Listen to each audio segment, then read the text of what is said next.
Menna, ti barod? Ti di gwisgo? Do, just 5 munud.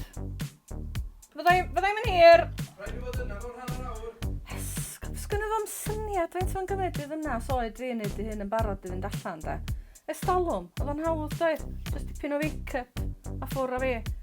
Wan, mae eisiau tynnu blew. Mae blew yn tyfu'n bo man pa ti dechrau'r menopause, dydy? Wel, cyn hynny. Mae'r timing yn berffaith, dydy? Mae'ch golwg chi'n dechrau mynd fel mae'ch blew chi'n dechrau dod allan ar eich gwynaf chi'n bo man. Oes am sens yn y beth nag oes? Ys i'r optician de, cael par o specs de, dod adra a cael uffar o sioc. A ti rhoi spectolar a ffeindio bod gennych chi lond gwynaf o bloody wrinkles a gwallt yn tyfu yn bo man. Sbio hon.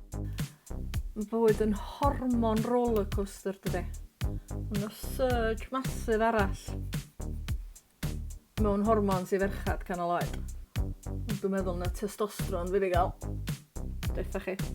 Sy'n y ddynion yn gwirioni i fy hyn. Dim am y ffaith bod gyda fi flewiach. Bysa nhw licio cael gystal moustache a locsyn o fi. Dwi'n cofio pan nes i ddechrau cael moustache i ddechrau. Nes i roi bleach arno, rhyw stwff i bleach o fo. A dyna fi'n dweud wrth dacw. Mae'n well rwan dydy, beth ti'n feddwl? Na, gen ti dal moustache, medda fo. Jyst bod o'n un blond, ti'n edrach fatha Hulk Hogan. Mae hyn o dynion yn neud o. Hwnnw'n gallu. A magnifying mirror.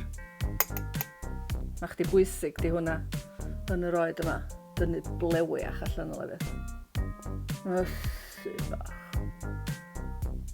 Sens yn y peth. Gyda fi goesa mwy blewog na Adam Flippin Jones, y boi rygbi na dwi'n siwr. A mae hwn yn fanna'n swnio'n, mae'n gwachod y cloc, bod mae'n neud faint o hir fyddi, faint o amser ti'n mynd i fod eto, da ni eisiau bod yna mewn hanner awr. Sgwrs o'n syniad na gos, mae'n iawn iddo fod ydy. Mae jyst yn gorau cael shower, shave, dillad dwi wedi wneud y barod efo, off o fo. Mae waith calad wneud eich yn gorgeous chi. Come on, Menna, mae'n ridiculous.